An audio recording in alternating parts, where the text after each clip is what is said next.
The chandeliers of Ashford House blazed with 1,000 candles, their light catching on crystal droplets that threw dancing prisms across the crowded ballroom where the cream of London society had gathered for the height of the season. And in the corner near the French doors stood Miss Eleanor Hartley, her hands wrapped around the worn silver handle of a teapot that had grown familiar as her own heartbeat these 8 years past. The music swelled from the orchestra gallery, a quadrille tonight, something light and fashionable, while silk skirts rustled past her station like waves against an unremarkable shore, and Eleanor poured with practiced grace, her movements so accustomed to invisibility that ladies often spoke over her as though she were merely an extension of the refreshment table itself. She had learned to cultivate this transparency, this ability to serve without being truly seen, for it was easier than the alternative, easier than remembering what it felt like to be one of them, to wear silk instead of serviceable muslin,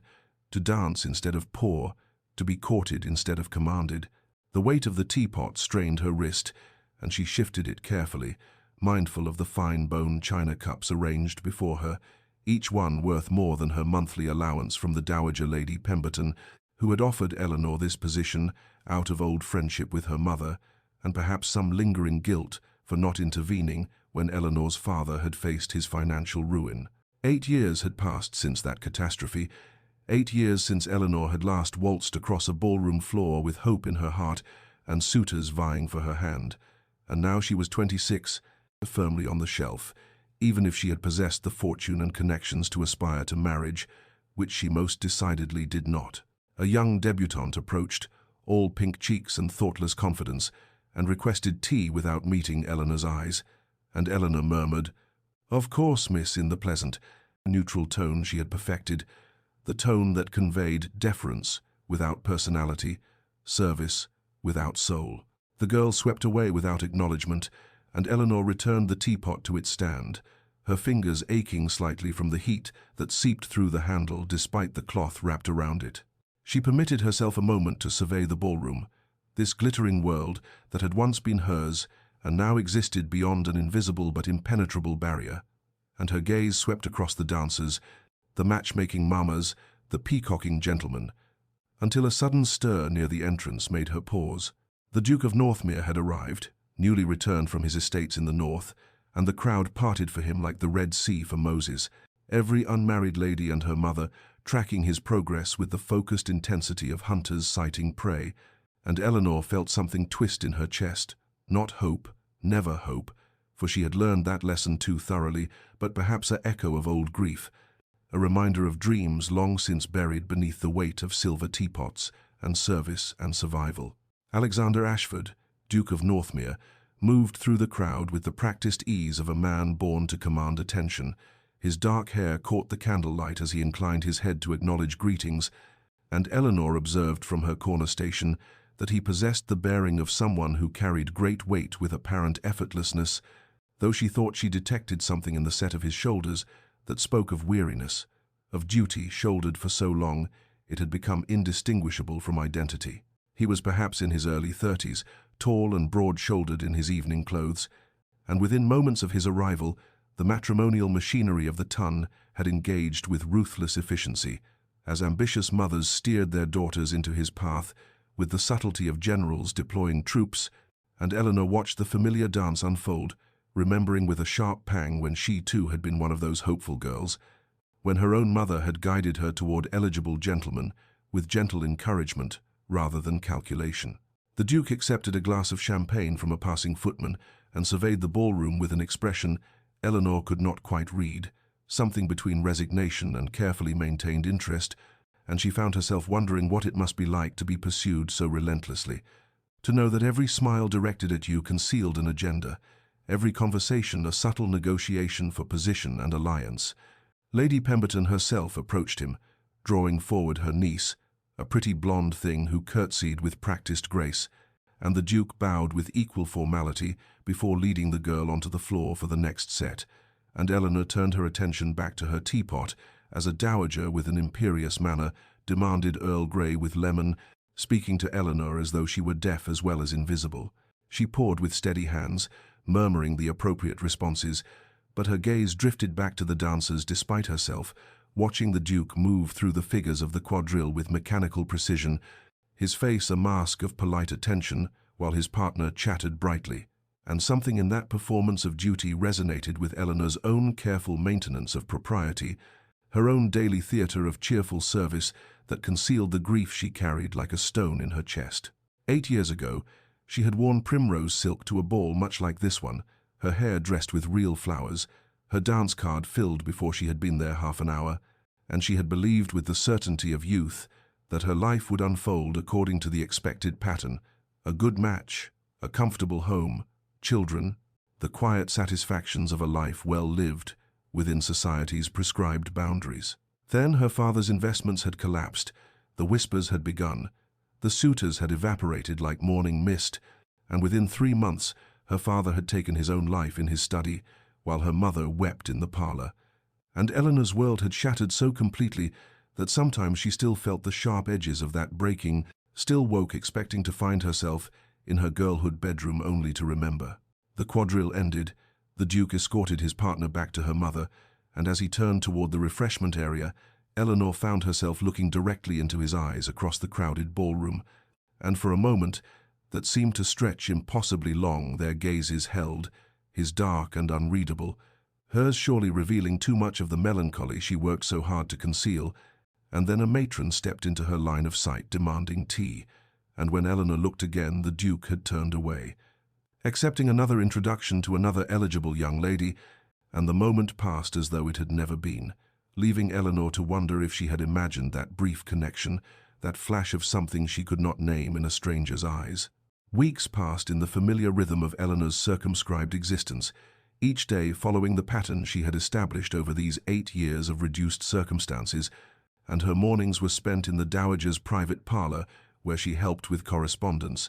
her neat handwriting transcribing invitations and responses, while Lady Pemberton dictated from her chair by the window, and the afternoons found Eleanor in the still-room preparing tisanes and remedies under the housekeeper's watchful eye, her hands steady as she measured and mixed, finding a kind of meditation in the precise work that required no emotion, only competence. The evenings brought the endless succession of balls and soirees and musicales, where London society displayed itself in all its glittering superficiality, and Eleanor resumed her post at refreshment tables, pouring tea and lemonade and champagne with the same practiced invisibility,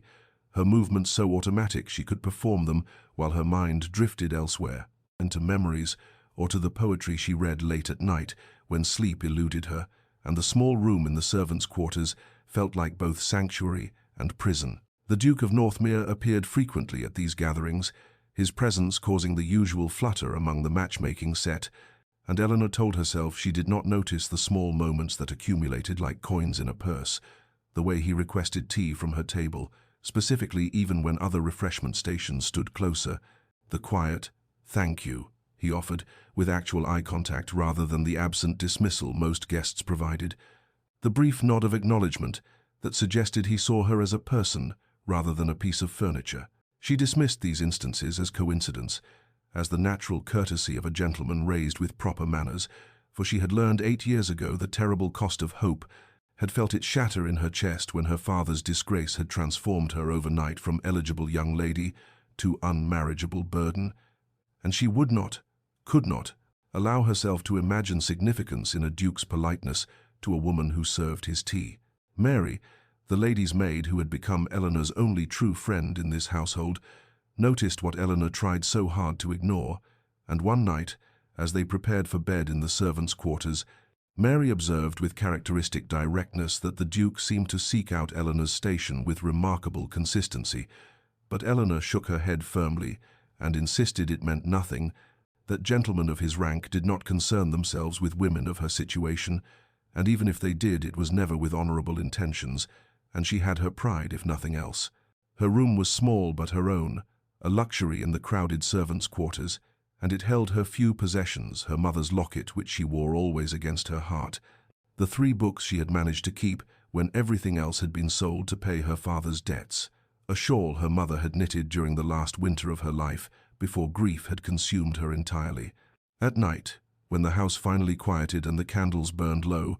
Eleanor would open her volume of Wordsworth and read by flickering light, seeking in his verses about nature and memory some solace for the ache that never quite left her chest, the longing not for what she had lost, but for what she had never truly had, the security of knowing her place in the world and the comfort of belonging somewhere.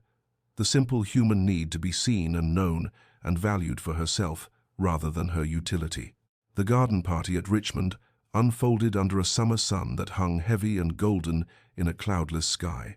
and Eleanor stood at her assigned station beneath the shade of an ancient oak, pouring lemonade into crystal glasses that caught the light and threw dancing reflections across the white linen tablecloth, and the air carried the scent of roses in full bloom, and their perfume almost overwhelming in the afternoon heat, mixed with the green smell of freshly cut grass and the delicate sweetness of the ices being served on the terrace. The ladies moved through the gardens like a flock of brilliantly colored birds in their summer muslins and silk parasols, and Eleanor performed her duties with the same careful invisibility she had cultivated over these 8 years, her hands steady as she ladled the cool liquid, her responses to requests automatic and appropriate, and she tried not to notice when the Duke of Northmere arrived with a party of guests, tried not to track his progress through the crowd as he made his way across the lawn, but her awareness of his presence felt like a physical thing, a heat that had nothing to do with the summer sun. He approached her station with what seemed like casual purpose, and Eleanor's heart began to beat too quickly as he stopped before her table, and when he spoke, his voice was quiet enough that only she could hear beneath the chatter of the other guests, and he asked about the roses, whether she knew the variety planted along the south wall, and she responded with perfect propriety that she believed them to be Bourbon roses, Your Grace, noting their pink blooms and their particularly strong fragrance, and he nodded as though this information held genuine interest, then commented on the weather, the remarkable clarity of the day,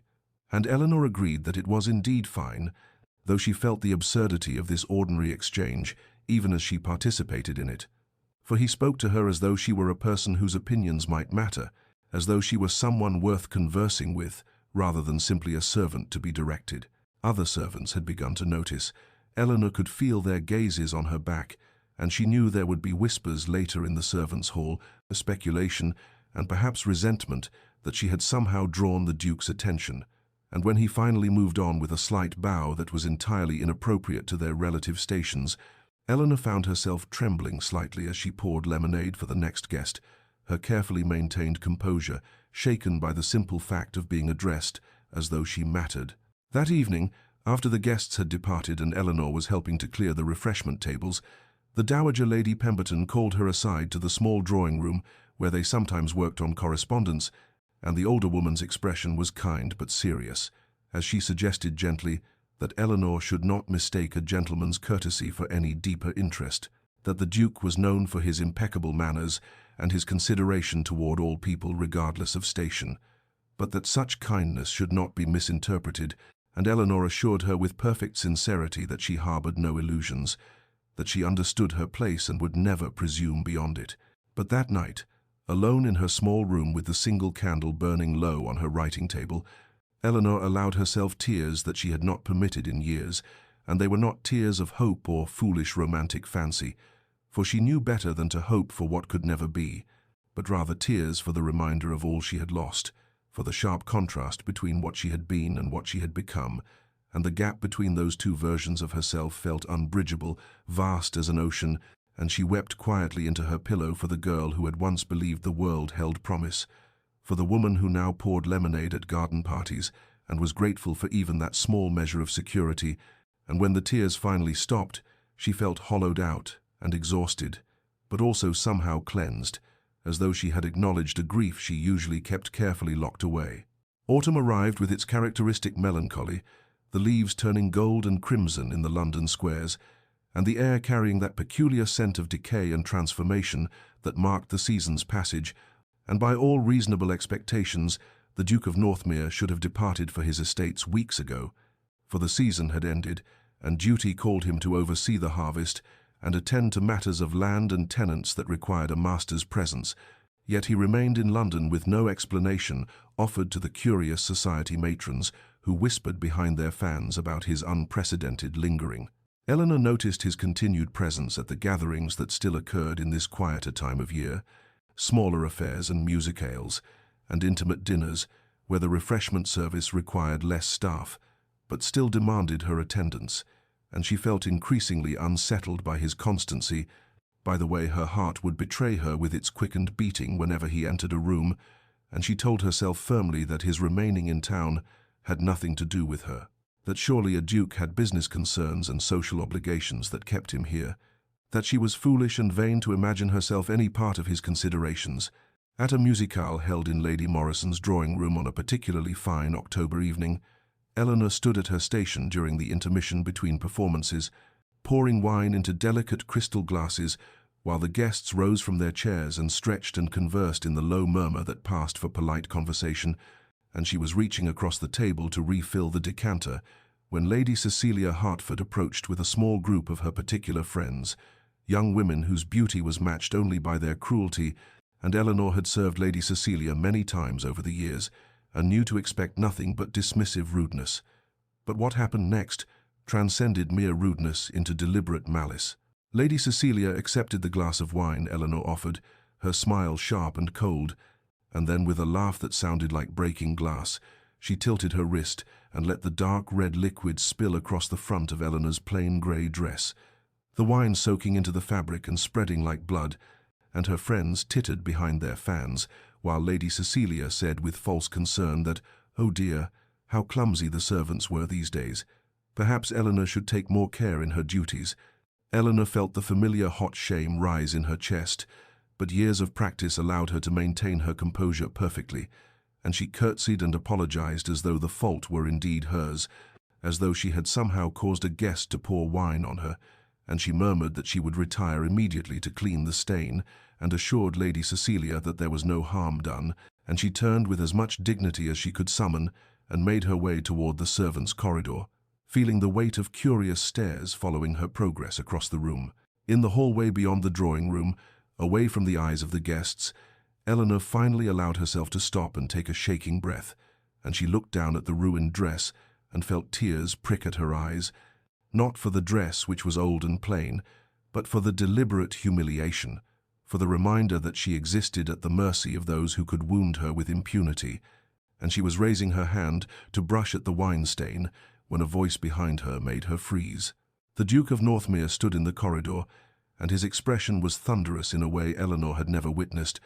and his voice when he spoke was tight, with barely controlled anger, as he said that what had just occurred was unconscionable, and Eleanor found herself stammering that it was merely an accident. "Your Grace, these things happen."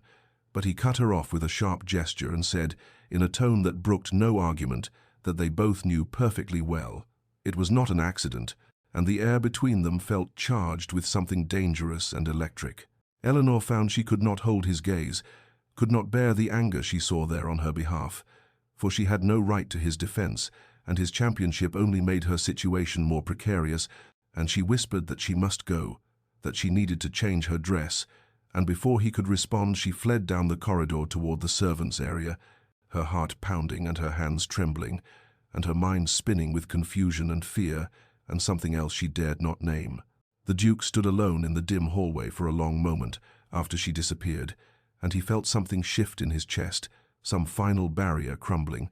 and he knew with absolute certainty that he could no longer pretend that Eleanor Hartley was simply a woman who served tea at society gatherings, could no longer convince himself that his interest was merely compassionate concern for someone who had suffered misfortune, for what he felt, as he watched her endure that casual cruelty with such quiet dignity, was not compassion, but something far more profound and far more dangerous, and the realization both exhilarated and terrified him in equal measure. The Duke of Northmere returned to his study in the early hours of the morning after the musicale, and he sat at his desk with a single candle burning, while the rest of his household slept, and he found he could not dismiss from his mind the image of Eleanor Hartley standing in that corridor, with wine staining her dress and tears. She would not allow herself to shed bright in her eyes, and he realized with startling clarity that he knew almost nothing about her beyond what he had observed these past months, knew nothing of how she had come to occupy such a position or what circumstances had reduced a gently bred woman to serving refreshments at society gatherings. He began making inquiries the following day, discreet questions posed to those who might remember the events of 8 years past, and what he learned filled him with a mixture of admiration and fury at the cruelty of fortune and society alike. Eleanor's father, Thomas Hartley, had been a gentleman of modest means but good family, and he had made investments that his advisers assured him were sound, placing nearly his entire fortune in a shipping venture that promised remarkable returns. But the ships had been lost in a storm off the coast of Africa, and the company had collapsed under debts it could not honor, and Thomas Hartley found himself ruined not merely in fortune but in reputation, for there were whispers that he had known the venture was unsound and had encouraged others to invest as well. The shame and the suddenness of the reversal had broken him,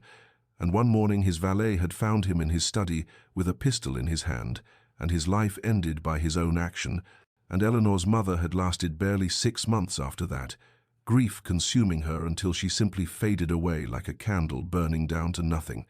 Eleanor at 18 had been left alone in the world with no fortune, no family, and a name tainted by scandal and suicide, and the young men who had danced with her and the families who had welcomed her to their drawing rooms had withdrawn, as though she carried some contagion, and she had faced a choice that would have broken most women of her age and station. The Duke learned that the Dowager Lady Pemberton, who had been a friend of Eleanor's mother, had offered her a position that was charity disguised as employment, allowing Eleanor to maintain some small measure of dignity while providing her with shelter and security, and Eleanor had accepted with gratitude and had performed her duties for 8 years with a grace that spoke to remarkable strength of character. He learned too that before her father's ruin she had been considered an accomplished young lady, that she played the pianoforte with genuine feeling and skill, that she spoke French and Italian fluently, that she had been known for her kindness to those less fortunate and her gentle manners, and the Duke found himself filled with growing admiration for a woman who had endured such catastrophic loss and had chosen survival with dignity over the desperate alternatives that society offered ruined, gentle women. Meanwhile, Eleanor had begun to notice with increasing alarm that the Duke's presence at social gatherings seemed calculated to bring him into proximity with her station, and that he sought out her refreshment table even when others were closer or more convenient, and she felt simultaneously drawn to and frightened by his attention, for she had learned through bitter experience not to hope for what could never be, yet her treacherous heart seemed determined to ignore the lessons that 8 years of servitude had taught her, and she lay awake in her small room at night, arguing with herself about the impossibility of her situation,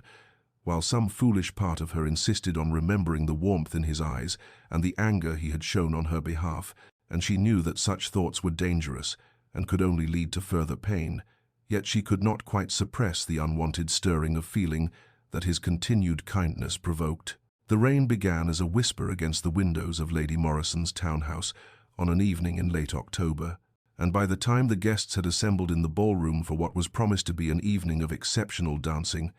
the whisper had become a steady drumming that provided a melancholic counterpoint to the bright music of the orchestra, and Eleanor stood at her station near the terrace doors, feeling the cool draught that slipped through the glass and thinking that the rain matched her mood perfectly, for she had spent the past weeks in a state of profound confusion about the Duke of Northmere and his inexplicable attention to her, and she had resolved tonight to maintain strict distance and proper servant's demeanor, no matter how kind his eyes or how gentle his words. The ballroom was especially crowded, for Lady Morrison's gatherings were known for their excellent music and the quality of the supper,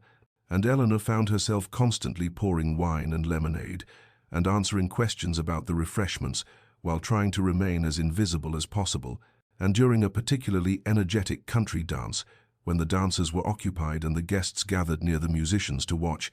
she allowed herself a moment's respite and slipped through the terrace doors into the cool night air, breathing deeply of the rain-washed atmosphere and feeling the tension in her shoulders ease slightly as she stood in the shadowed shelter of the portico. The rain fell in silver curtains beyond the stone balustrade, and she watched it with something approaching peace, grateful for this brief escape from the constant performance of servitude, and she was so lost in contemplation of the storm that she did not hear the footsteps behind her until the Duke's voice said quietly, "Do you never dance any more, Miss Hartley?" And she whirled around in shock, her heart leaping into her throat at both his presence and his use of her name with proper address. For how did he even know her full name when she had never been introduced to him, when she was meant to be anonymous and interchangeable with any other servant. She curtsied quickly, her mind racing, and managed to say with tolerable composure, "I serve your grace, I do not dance." And he moved to stand beside her at the balustrade, not touching her but close enough that she could feel the warmth of his presence, and he said in that thoughtful tone she had come to recognize, "That seems a terrible waste," and she did not know how to respond to this, did not know what game he was playing, or why he sought her out in the darkness when the ballroom was full of ladies who would dance with him eagerly. He asked her then about her favorite music, his voice gentle and genuinely curious, and Eleanor knew she should deflect, should maintain her role, should not engage in personal conversation with a duke, but something about the rain and the darkness and the weariness of 8 years of pretending made her answer honestly that she favored Mozart, particularly the piano concerto No. 21, and when he asked why that particular piece, she found herself saying before she could stop the words, "For its melancholy hope," and then she caught herself and fell silent, horrified that she had revealed something so personal, something that spoke to the strange contradiction of her existence, where she mourned what she had lost, while still harboring some foolish ember of hope that perhaps life held more than endless service. The Duke said nothing for a long moment, and Eleanor could feel him filing this detail away, could sense his attention focused on her with an intensity that made her want to flee and stay in equal measure,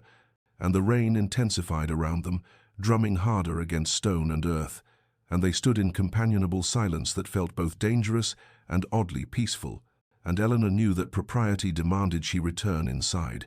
that this moment alone with him in the darkness was improper and could be misunderstood, yet she could not quite bring herself to move, could not quite surrender this strange intimacy of shared rain and quiet conversation, until finally duty and fear won over longing, and she murmured that she must return to her station, and she fled back into the bright noise of the ballroom, leaving the Duke standing alone on the terrace watching the rain and thinking of melancholy hope. The Duke of Northmere sat in his library the morning after the rainy encounter on Lady Morrison's terrace, and he found himself unable to concentrate on the estate reports that his steward had sent from the northern properties, for his mind kept returning to Eleanor Hartley, standing in the rain-washed darkness, speaking of melancholy hope, and he knew with a certainty that both exhilarated and troubled him that he had fallen in love with a woman whose circumstances made any attachment to her a source of potential scandal and social difficulty, and yet he could not bring himself to care about scandal when he thought of her quiet dignity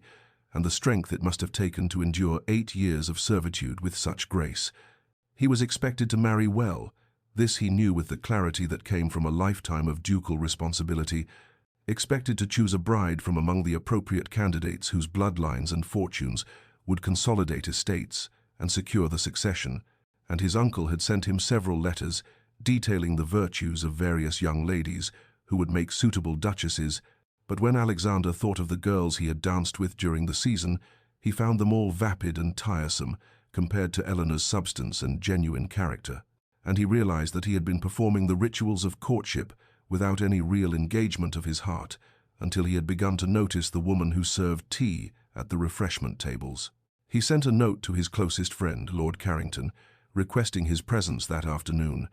and when Carrington arrived, Alexander poured them both brandy despite the early hour, and said without preamble that he intended to court Miss Eleanor Hartley. And Carrington, who had known the Duke since their school days, set down his glass and said carefully that such an attachment would cause considerable scandal, given her current circumstances, to which Alexander replied that she was gently born and had done nothing to deserve the reversal of fortune that had placed her in service. Carrington, ever the pragmatist, pointed out that her gentle birth had been 8 years ago, and that now she was regarded as little better than a servant, that society would never accept such a match without considerable resistance, that the Duke's family would be horrified, and Alexander felt anger rising in his chest at the arbitrariness and cruelty of social rules that could dismiss a woman's worth based solely on the accident of her father's failed investments, and he said with heat, "She is less worthy because misfortune struck, because her father made poor decisions and took his own life. She must be condemned to invisibility forever." Carrington, seeing his friend's genuine passion, softened and admitted that he personally saw nothing wrong with Eleanor's character, but warned that the Duke must be prepared for opposition from every quarter, from family and society alike, and Alexander said quietly that he had never been more certain of anything in his life, that Eleanor Hartley possessed more integrity and compassion than any woman of his acquaintance, and that he would rather face scandal with her than security without her. Meanwhile, in the Pemberton household, Eleanor found herself the subject of whispered conversations among the other servants, for several had noticed the Duke's particular attention to her at various gatherings, and the housekeeper, Mrs. Dalworth, summoned Eleanor to her office and warned her sternly against harboring inappropriate aspirations, reminding her that she held her position through the Dowager's charity and that any hint of impropriety would result in immediate dismissal. And Eleanor, her face burning with humiliation, assured Mrs. Dalworth that she understood her place perfectly and had no illusions about the Duke's kindness, which was surely nothing more than the natural courtesy of a gentleman. She returned to her small room and sat on the narrow bed, feeling the weight of her impossible situation pressing down upon her, for even as she told Mrs. Dalworth and herself that she harbored no hopes regarding the Duke, her treacherous heart insisted on remembering the warmth in his eyes when he looked at her and the genuine interest in his voice when he asked about her favorite music, and she knew that she was in grave danger of allowing herself to feel things that could only lead to heartbreak and perhaps to the loss of the small security she had managed to maintain these 8 years. Yet she could not quite suppress the foolish ember of hope that flickered in her chest whenever she thought of him standing beside her in the rain. The Pemberton ball arrived on the first Friday of November, and it was known throughout London society as the event of the season, for the Dowager Lady Pemberton spared no expense in creating an evening of exceptional music, exquisite refreshments,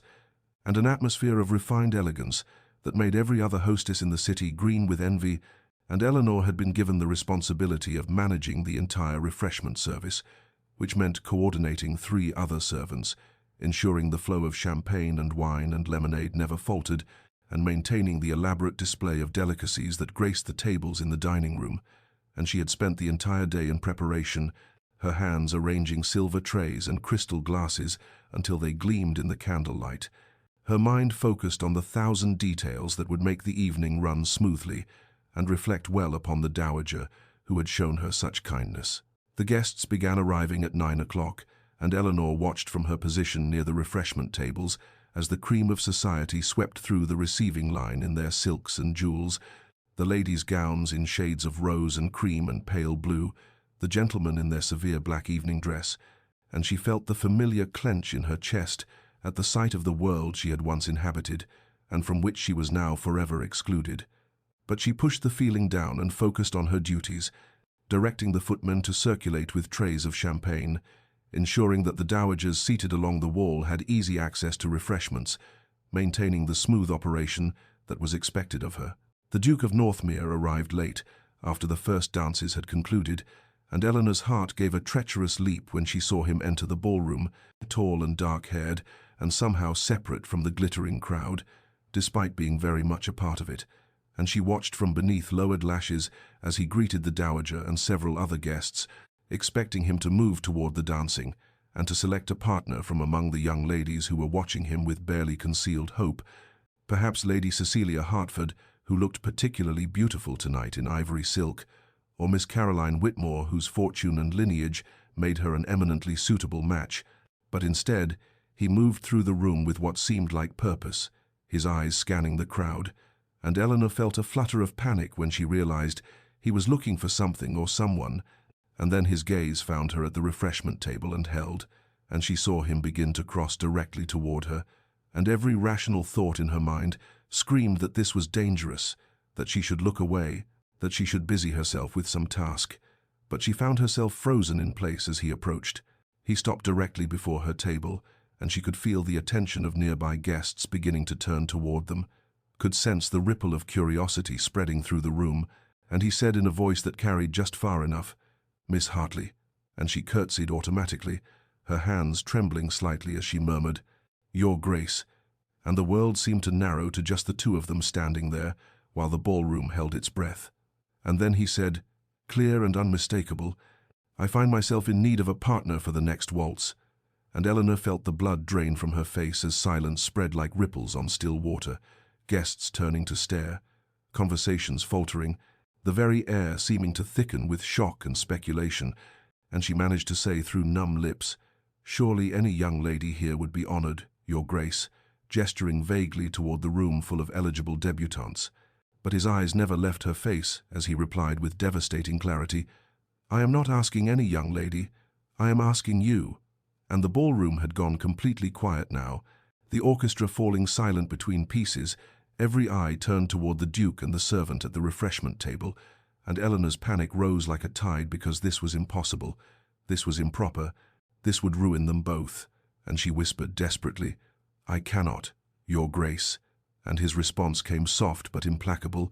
"Can you not, or will you not?" Eleanor felt the weight of every eye in the ballroom pressing down upon her as she stood frozen before the Duke, and she whispered desperately, "You don't understand what you're asking," her voice barely audible above the sudden hush that had fallen over the assembled guests.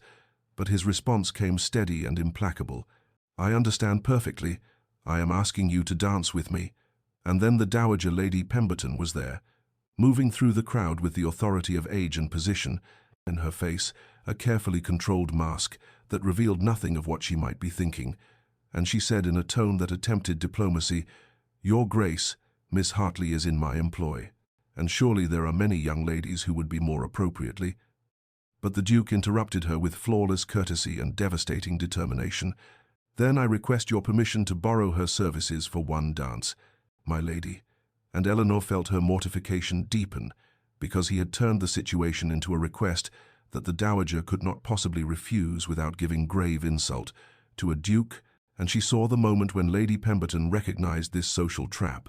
saw the flicker of calculation in the older woman's eyes as she weighed the consequences of refusal against the scandal of acceptance, and then the Dowager's gaze shifted to the Duke's face, and Eleanor saw something pass between them, some silent communication that she could not interpret, and Lady Pemberton gave a slight nod and said quietly, "One dance, Your Grace," and stepped back, and the Duke extended his hand toward Eleanor, palm up, waiting. Eleanor stared at that outstretched hand, as though it were both salvation and damnation,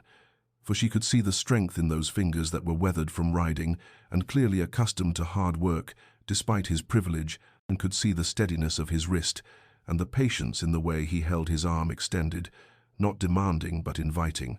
And every rule of her existence for the past 8 years screamed at her to refuse, and to curtsy, and beg his pardon, and retreat to the safety of her serving station, yet something in his eyes when she finally dared to meet them stopped the refusal on her lips, for there was no pity there, no condescension, but rather a kind of recognition, as though he saw not the servant in borrowed dress, but the woman she had been, and still was beneath the layers of enforced humility and learned invisibility. The ballroom had erupted in whispers now, a rising tide of shock and speculation and gleeful scandal. And Eleanor could feel the eyes of Lady Cecilia Hertford boring into her with hatred, could sense the collective gasp of the assembled matrons and the nervous laughter of young men who did not know how to react to this breach of every social convention. But the Duke's hand remained steady, waiting, and Eleanor felt something crack inside her chest, some wall she had built around her heart to protect it from hope and hurt, and she thought of 8 years of serving tea and being invisible and swallowing her pride and her grief, and she thought that perhaps there were worse things than scandal, perhaps there were worse things than being seen, and slowly, as though moving through water, she placed her trembling hand in his. His fingers closed around hers with a warmth that sent shock through her entire body, and she heard the collective intake of breath from the watching crowd as he drew her hand through his arm and led her away from the refreshment table toward the center of the ballroom floor, and the whispers rose to a roar that seemed to shake the very chandeliers, but Eleanor could hear nothing except the thundering of her own heart and the quiet assurance in the Duke's voice as he murmured for her ears alone, "Trust me."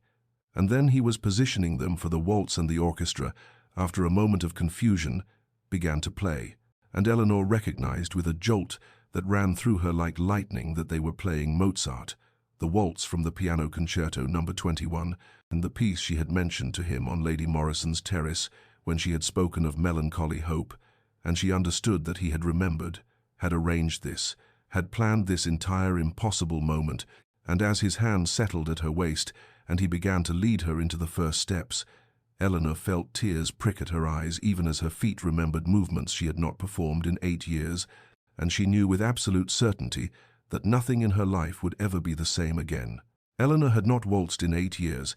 but her body remembered the steps, as though they had been waiting all this time in her muscles and bones, and as the Duke's hand settled firmly at her waist, and his other hand clasped hers with a warmth that seemed to burn through her glove, she found herself moving with him into the familiar pattern of the waltz, 1, 2, 3, 1, 2, 3, and he led her effortlessly across the floor with a confidence that made it impossible to stumble, even though her legs trembled beneath her skirts,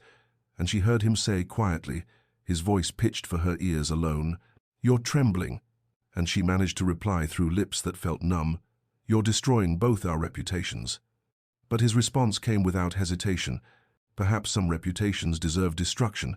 and Eleanor felt a wild laugh threaten to escape her throat, because this was madness, this was social suicide. This was everything she had learned not to want or hope for in 8 years of careful invisibility. Yet here she was in the center of the Pemberton ballroom, waltzing with a duke, while all of London society watched in scandalized silence. She became aware gradually that the other couples who had been forming up for the dance had stopped, had moved to the edges of the floor, clearing a space as though she and the Duke were performers in some theatrical production, and they waltzed alone in the center of the ballroom under the blazing light of 3 massive chandeliers, while hundreds of eyes watched and judged and whispered behind fans and gloved hands, and Eleanor's internal tumult was so fierce she could barely breathe, for there was shame, yes, burning shame at being the object of such scrutiny, and fear that was sharp and metallic in her mouth, and anger too at him for putting them both in this impossible position.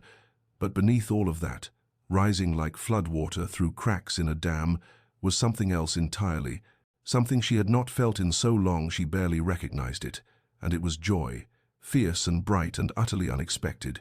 the joy of being seen again, of moving to music that stirred her soul, of being treated not as a servant or a charity case or an invisible fixture, but as she was meant to be treated, as a woman worthy of a duke's hand and a duke's attention and a duke's public declaration of regard. The Duke guided her through a turn, and she felt the silk of her borrowed dress swirl around her ankles, and she whispered desperately, Why are you doing this?" And his answer came quiet, but absolutely certain, his dark eyes holding hers with an intensity that made her heart stutter. "Because I can no longer pretend I don't see you." And Eleanor felt something break open in her chest at those words, felt the careful walls she had built around her heart begin to crumble, and the music swelled around them. Mozart's waltz filling the ballroom with its melancholy hope, the very piece she had told him she loved. And she understood that he had arranged this, had requested this specific piece, had planned this entire scandalous moment, and for 3 minutes and 47 seconds, as they moved together across the polished floor, Eleanor was not a servant or a fallen lady or a figure of pity. She was not invisible or diminished or less than what she had been born to be. She was simply herself, Eleanor Hartley, dancing with a man who saw her and valued her and was willing to brave society's censure to claim her. And when the final notes of the waltz faded into silence and they stood still in the center of the floor, his hand still at her waist and hers still resting on his shoulder, Eleanor knew with absolute certainty that this moment had changed everything, that there was no going back to invisibility now, that whatever came next, whether ruin or redemption, she had been seen and acknowledged and honored before all of London, and that no one could ever take that away from her. The music ended and they stood still in the center of the ballroom floor,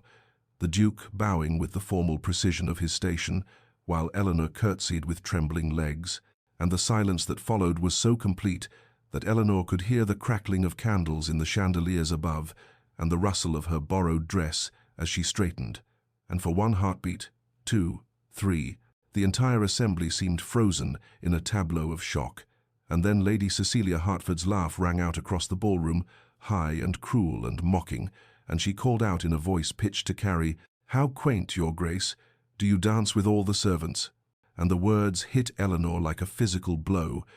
and she heard other voices join in the laughter, nervous and uncertain, but gaining courage from Lady Cecilia's boldness, and the sound of it was like a wave breaking over her head, pulling her under, drowning her in shame.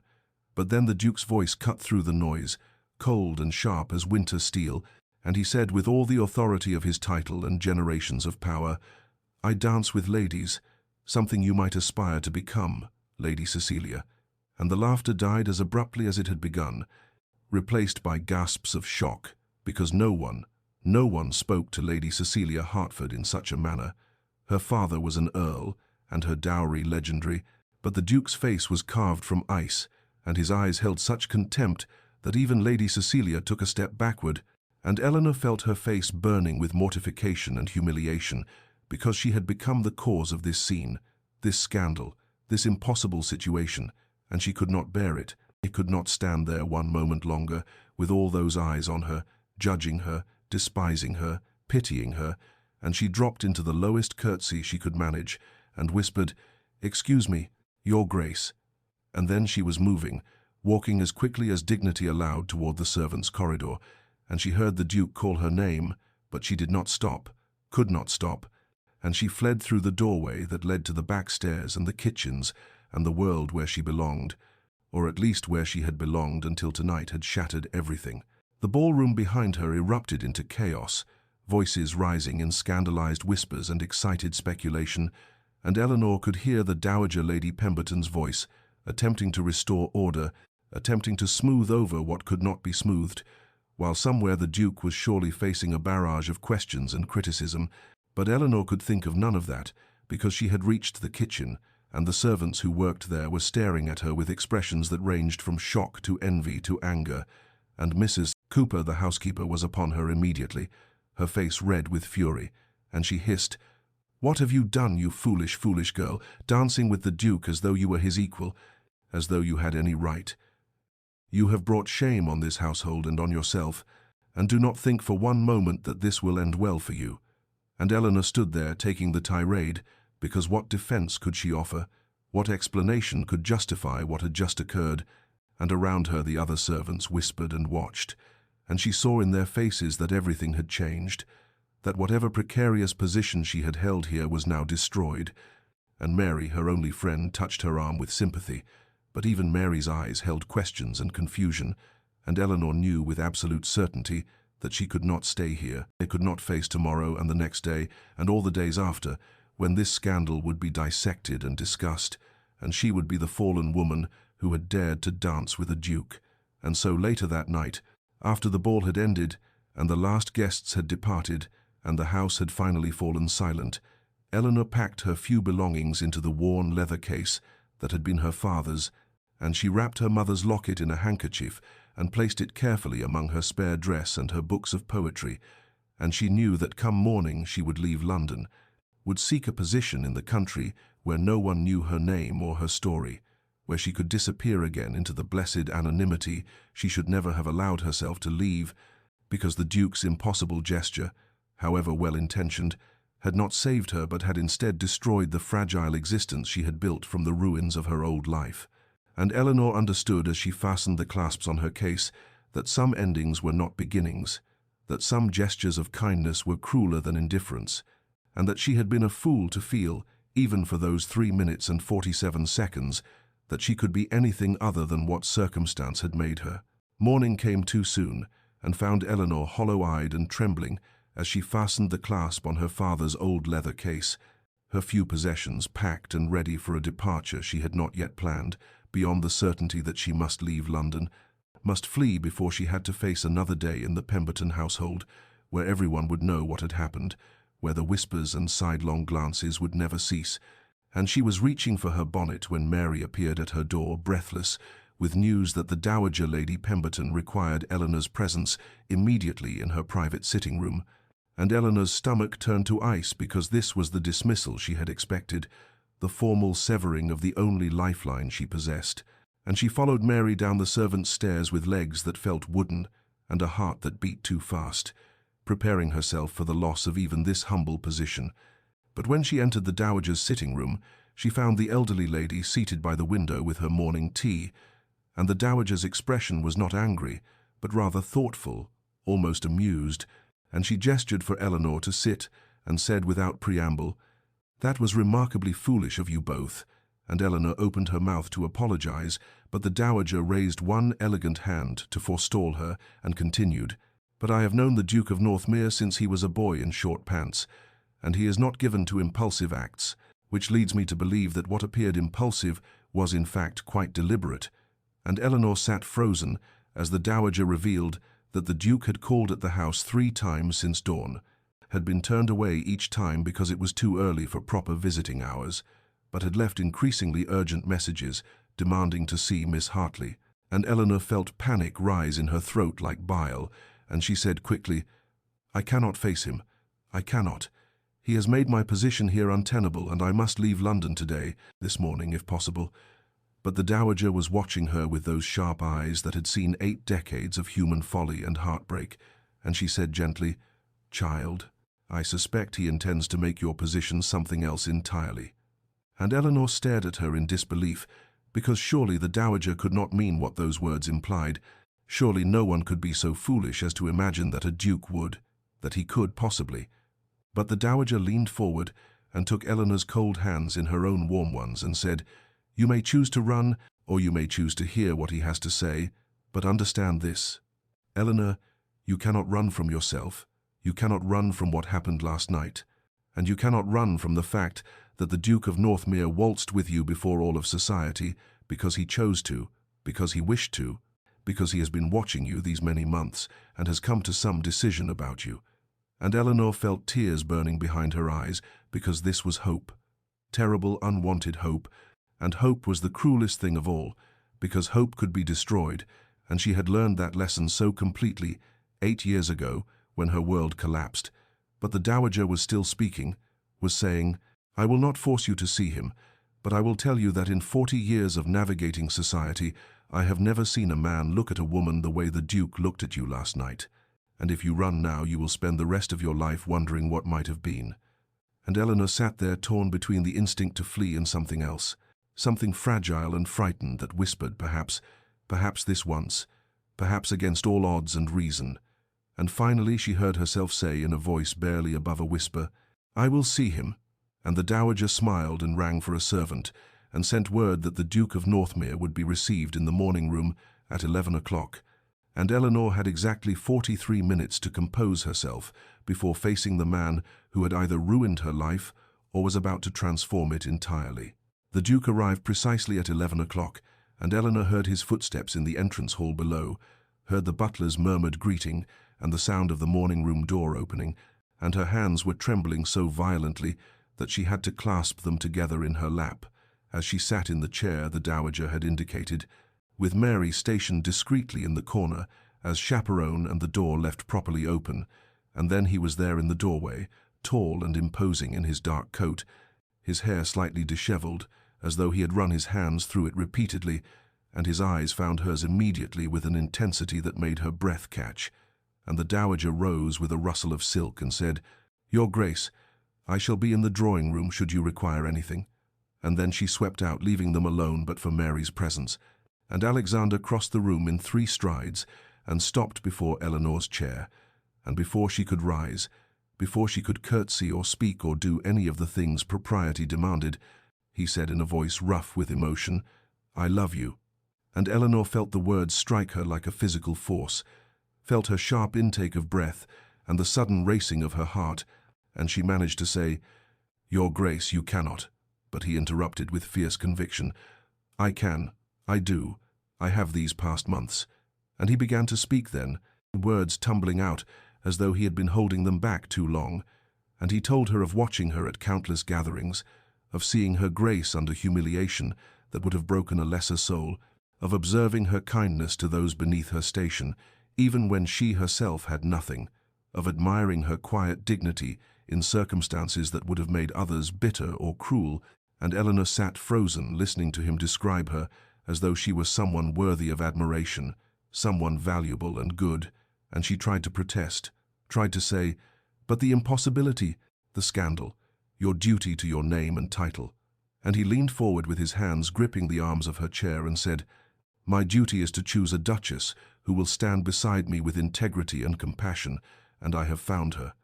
And Eleanor felt tears burning behind her eyes, 8 years of suppressed grief and longing and loss suddenly rising to the surface, and she heard herself say in a voice that broke, "I am nobody. I have nothing. I cannot offer you anything that you need." And Alexander's expression softened, and he reached out slowly, giving her time to pull away. And when she did not, he took her hands in his and said, "You are Eleanor Hartley, and you have yourself, and if you will accept me, you have me." And it was a proposal, formal and heartfelt and utterly sincere, and Eleanor sat there with tears streaming down her face, while her heart waged war between the fear that had protected her for 8 years and the hope, the terrible, dangerous hope, that perhaps this impossible thing might actually be real, that perhaps she might be allowed to step out of the shadows and into the light, that perhaps she might be loved, not despite what she had become, but because of who she was.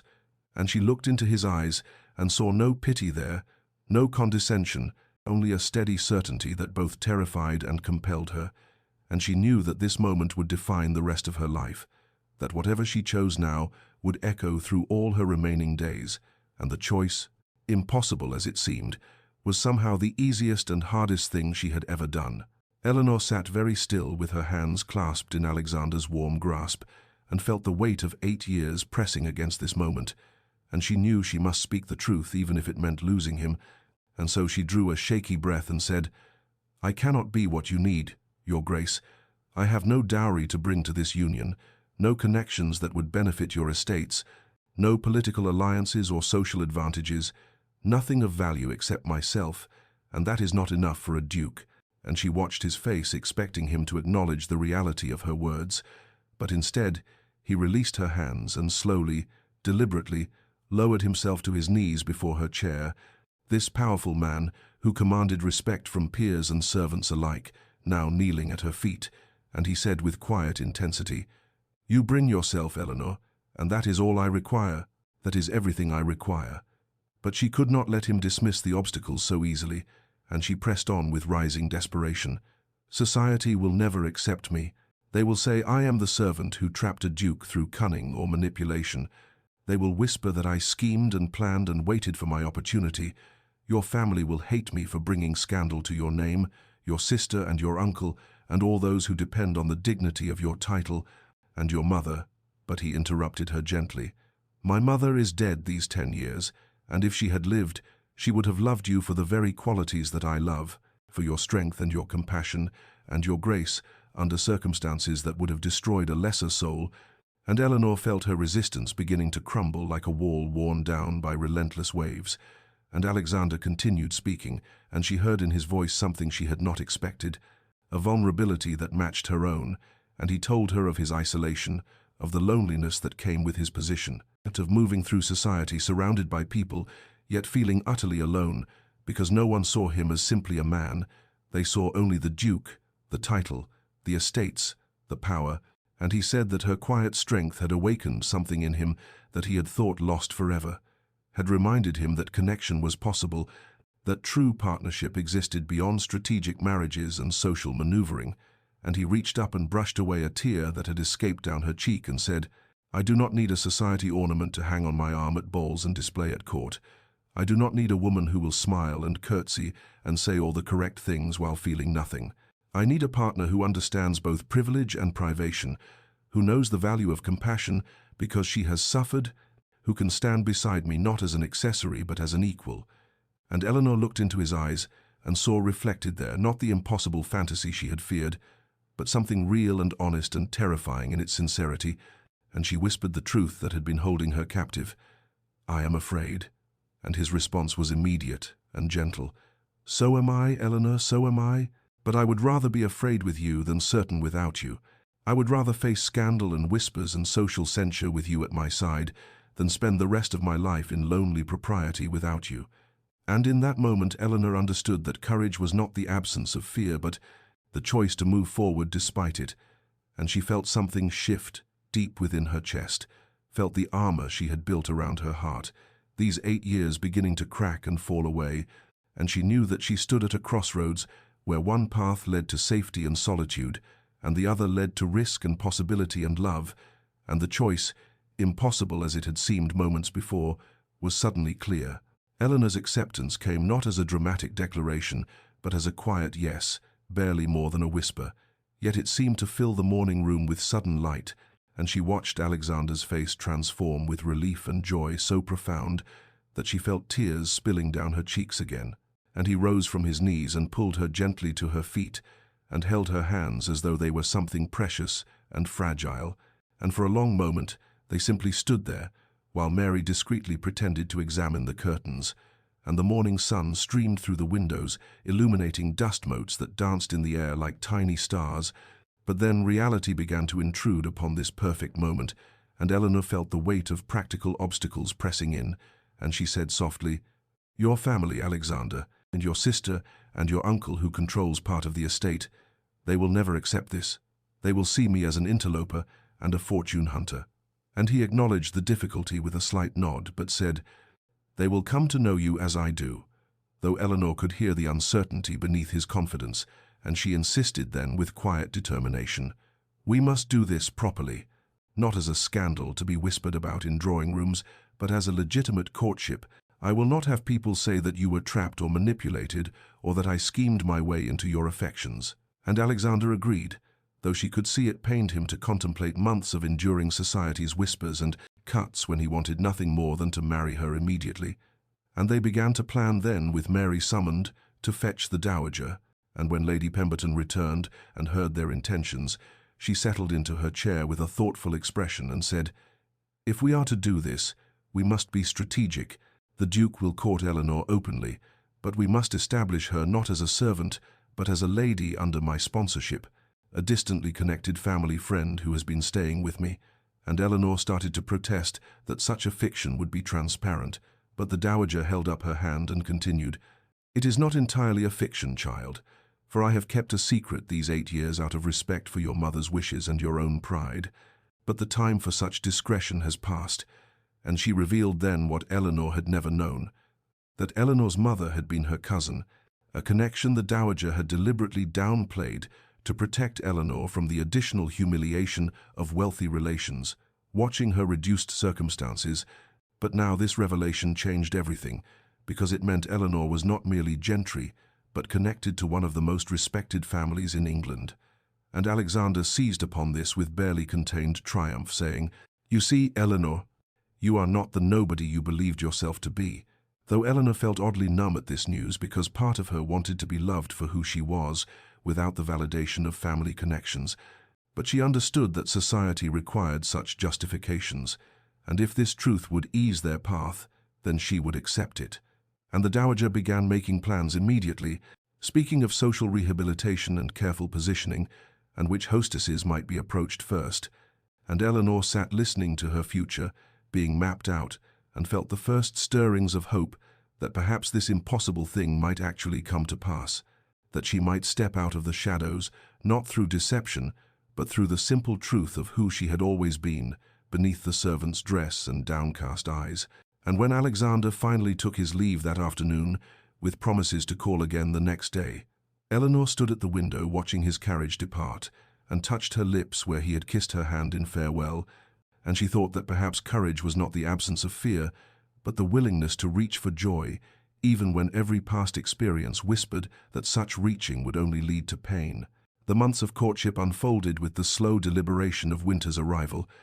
and Eleanor found herself inhabiting a strange liminal space between the servant she had been and the lady she was being carefully reconstructed to become.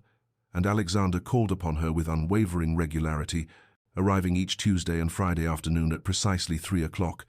with flowers that grew more extravagant as the weeks progressed. First simple violets that reminded her of her mother's garden, then hothouse roses that filled the dowager's drawing room with their heavy perfume, and they sat together in that formal space, with Mary stationed by the door and the dowager occasionally sweeping through to ensure propriety. And they spoke of things both profound and trivial, discovering in those carefully chaperoned hours the architecture of each other's souls. And Eleanor learned that Alexander's childhood had been marked by his own losses, in his mother's death when he was but 17, leaving him to shoulder the dukedom before he had fully become a man. And he confessed that he had built walls around himself, just as she had, protecting against the pain of connection by maintaining perfect ducal distance from everyone. And she understood then that they were both survivors of different kinds of grief, both learning to trust again after life had taught them the cost of vulnerability. They walked in Hyde Park on crisp December mornings when frost decorated the bare branches like lace and their breath made clouds in the cold air, and always there was a maid trailing at the required 10 paces behind. But sometimes, when the path curved and they were momentarily shielded by winter bare hedges, Alexander would brush his gloved hand against hers, and the touch would send warmth flooding through her despite the bitter wind, and slowly, incrementally, society began to shift its position like a great ship changing course. For some hostesses, who valued ducal favor more than rigid propriety, began extending invitations to Eleanor for smaller gatherings, afternoon teas and intimate musicales where she could be observed and evaluated, and she moved through these events with the same quiet grace she had once employed while serving refreshments, understanding that she was still being judged, but now as a potential duchess rather than as invisible help, though there remained a vocal faction led by Lady Cecilia Hertford, who spread whispered rumors of scheming and impropriety, and suggested that the Duke had been trapped by a clever servant who had studied his preferences and manufactured his opportunities, and these whispers reached Eleanor's ears through Mary, who heard everything below stairs, and sometimes in the dark, hours before dawn, Eleanor would wake with her heart pounding, and wonder if perhaps they were right, if she had somehow manipulated circumstances even unconsciously. But then Alexander would call again, and look at her with such genuine devotion that her doubts would quiet if not entirely disappear. The small moments accumulated like snowfall, each one delicate and individual, yet together creating something substantial and transforming. And there was the afternoon when Alexander asked about her childhood, and she told him of her father's library, where she had spent hours reading while he worked on his investments, the very investments that would eventually destroy them, and she wept then for the first time in his presence, not the controlled tears of their early encounters, but deep, wrenching sobs for all that had been lost,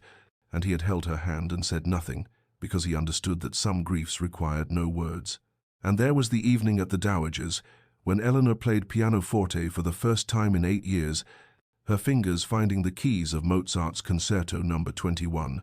while Alexander stood beside the instrument, watching her with an expression that made her forget anyone else existed. And afterward he had given her a leather-bound volume of Wordsworth, with an inscription that read, "For Eleanor, who understands melancholy hope," and she kept it on her bedside table and read from it each night, and there was the gift of Keats that followed, and then Shelley, until her small shelf grew heavy with poetry, and her heart grew heavy with the knowledge that this man saw her, truly saw her, in ways no one had since her parents died. Her gradual blossoming was noted by all who observed her. For the downtrodden servant's demeanor fell away, revealing the lady she had always been beneath the protective coloring of invisibility, and she began to hold her head higher and meet people's eyes directly and speak with the educated accent she had suppressed for 8 years. And the Dowager watched this transformation with satisfaction and perhaps a touch of guilt for having allowed Eleanor to diminish herself for so long, even if it had been partially at Eleanor's own insistence. And then in February, Alexander's sister Catherine arrived from the country estate, a formidable woman of 35 who had managed Northmere's northern properties since her husband's death, and who approached London with the same efficient skepticism she brought to crop rotations and tenant disputes. And Eleanor had dreaded this meeting, knowing that Catherine's approval or disapproval could influence Alexander's uncle, and thus the family's acceptance. And they met over tea in the Dowager's drawing room, and Catherine had studied Eleanor with sharp hazel eyes that missed nothing, and asked pointed questions about her education and her understanding of estate management, and whether she grasped the responsibilities that came with the ducal coronet.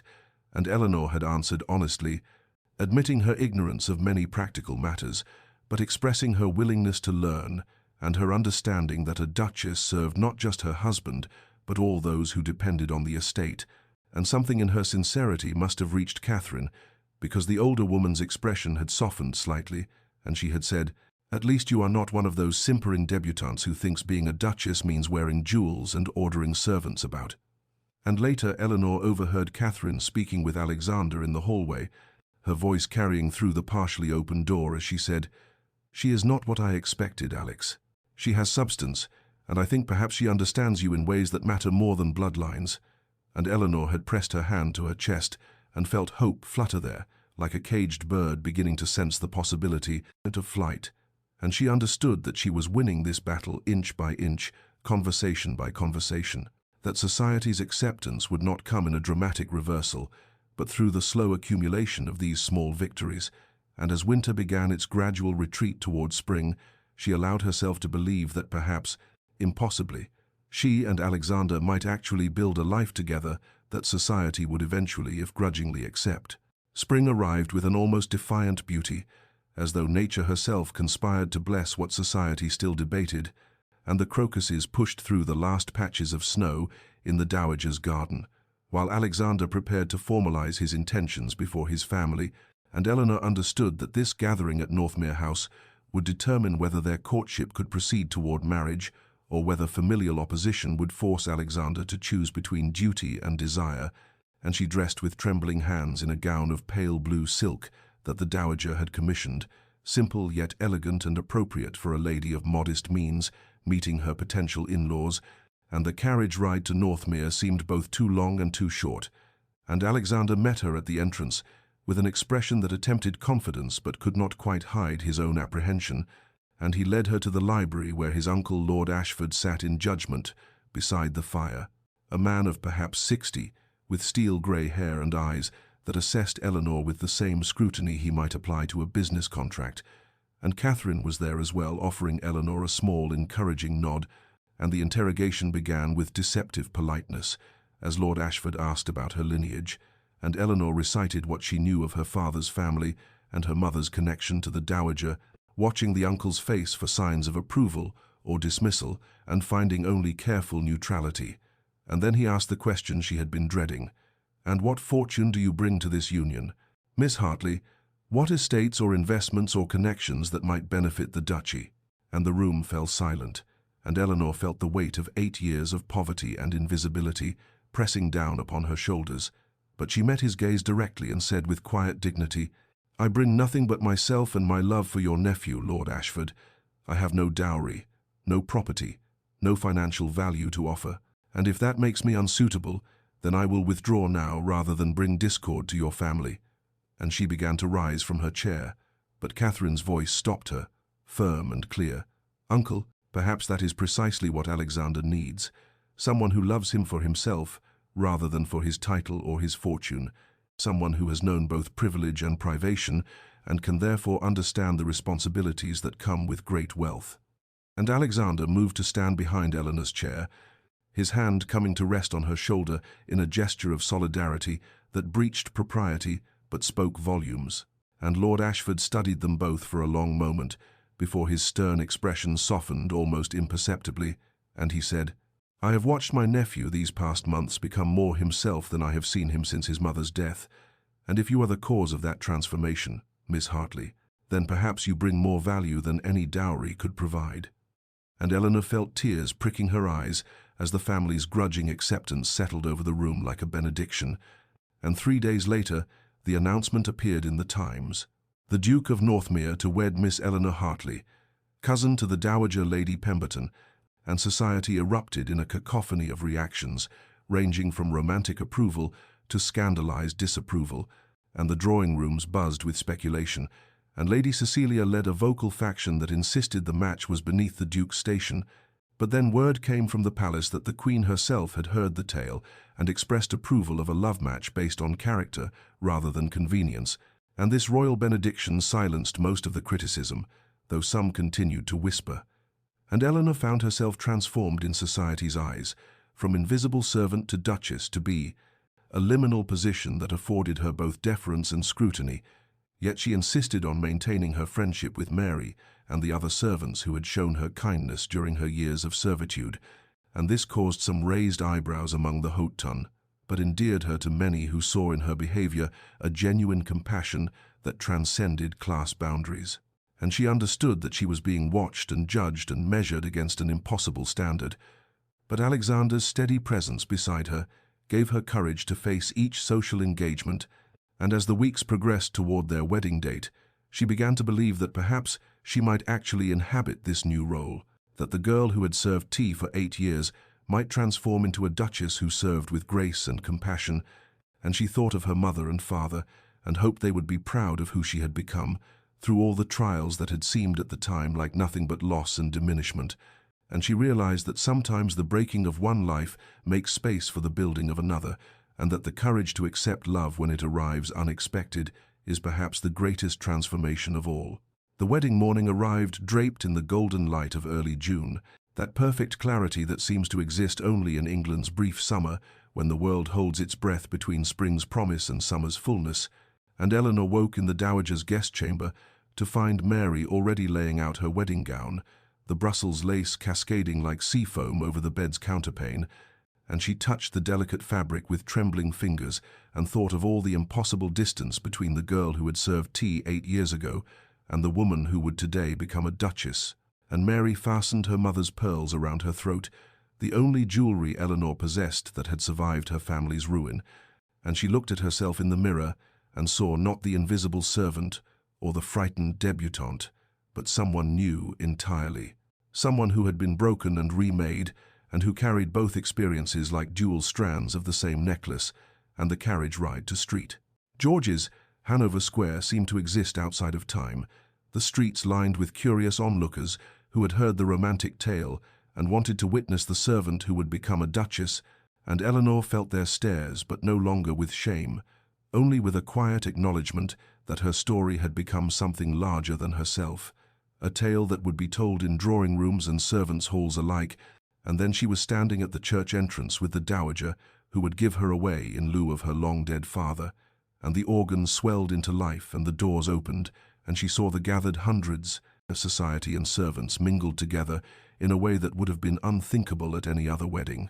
And she saw Catherine in the front pew, with tears already streaming down her face, and Lord Ashford standing stern but not unkind, and Mary and the other servants from the Pemberton household seated in places of honor rather than relegated to the back. And then she saw Alexander waiting at the altar, and the rest of the world fell away, and she walked toward him with her heart beating so hard she was certain everyone could hear it. And she thought of that night 8 years ago when her father's body was discovered, and she had believed her life was ending. How she had resigned herself to invisibility and service, and a future empty of joy,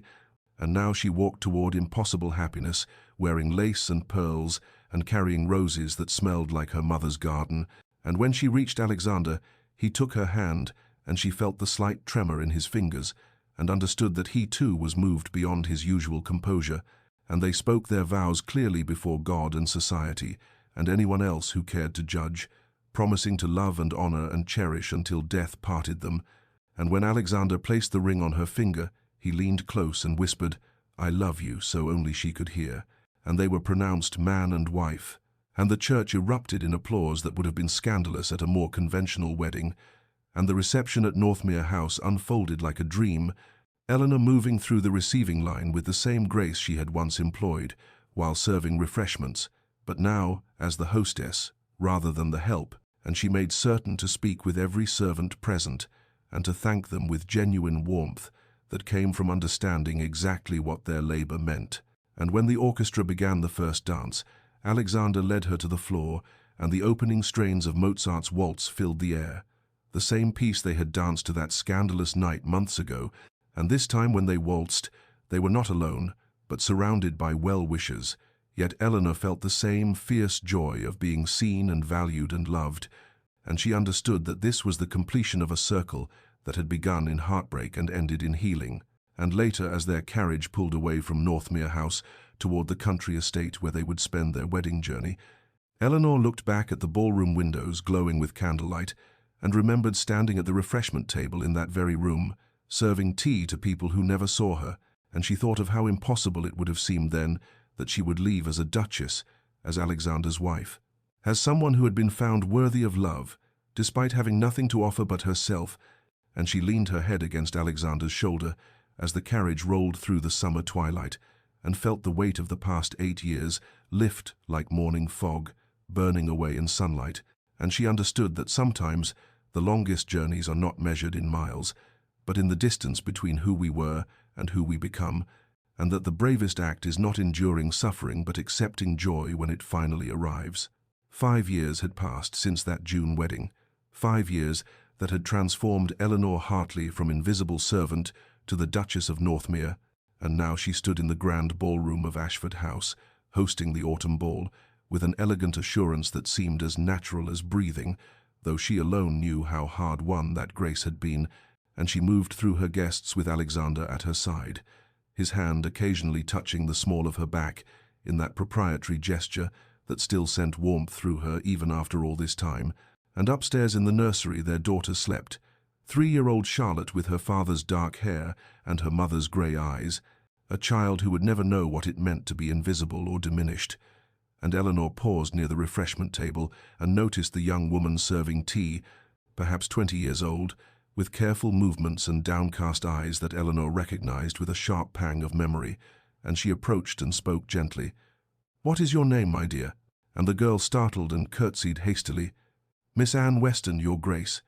And Eleanor saw in her face the same mixture of dignity and desperation that she herself had worn for 8 years, and she learned through gentle inquiry that Anne's father had died leaving debts,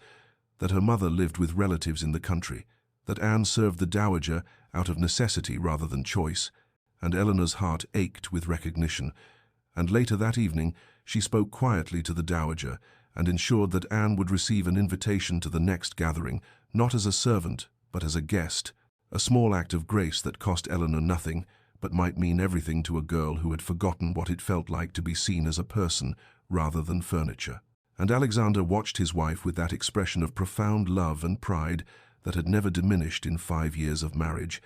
and he understood what she was doing because he had witnessed her transformation and knew that she carried within her both the memory of suffering and the determination to spare others from similar pain. And when the last guests departed and they retired to their private chambers, Eleanor sat at her writing desk attending to correspondence, while Alexander read by the fire, the picture of domestic contentment that would have seemed impossible that night 8 years ago when her father's death had shattered her world, and she thought of that terrified girl who had almost fled London rather than face Alexander's proposal, who had believed herself unworthy of love and incapable of being anything but invisible, and she understood now that her transformation had not begun when she accepted Alexander's hand, but rather in all the small moments before, in the choice to maintain her dignity while serving tea, to show kindness to those below her station when she herself had none, to read poetry by candlelight and refuse to let circumstance destroy her entirely, and the courage to say yes to love when it arrived had been built on those years of quiet endurance. And she set down her pen and looked at Alexander and thought how strange and wonderful that the breaking of one life had made space for the building of another, and that serving tea at balls for 8 years had led to dancing at her own wedding, that the girl who had believed herself nobody had discovered she was, in fact, Eleanor Hartley, worthy of love and capable of joy. And outside the autumn wind rattled the windows, but inside all was warmth and peace, and the gentle contentment of two people who had found each other, despite all the obstacles society had placed between them. Dear listener, perhaps you too have felt invisible, diminished by circumstance, resigned to less than you deserved,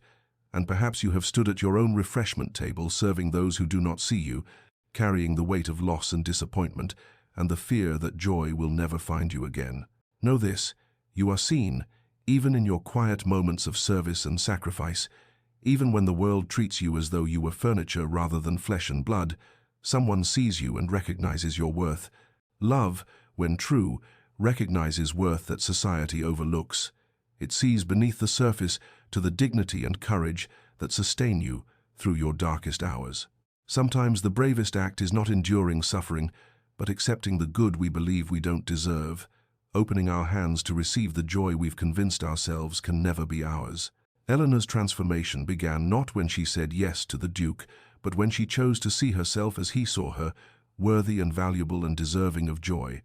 And that choice is available to you as well. May you find the courage to accept the love and recognition that seeks you, even when fear whispers you are not enough, even when past disappointments have taught you to protect yourself by expecting nothing. May you rest in the knowledge that your worth is inherent, not dependent on status or circumstance, not measured by society's shallow judgments, or your bank account, or your address, or the number of people who remember your name. And may you, like Eleanor, discover that endings can become beginnings, that the breaking of one life makes space for the building of another, that serving tea at balls for 8 years can lead to dancing at your own. This story comes to you from Evergreen Tales, and if it touched your heart, share it with someone who needs reminding of their worth, someone who feels invisible or diminished or resigned to less than they deserve. Subscribe for more tales of hope and redemption and love that sees beyond society's shallow judgments. Good night, dear listener. May you sleep in peace, may you rest in the knowledge of your inherent worth, and may you wake tomorrow with courage to accept whatever joy seeks you.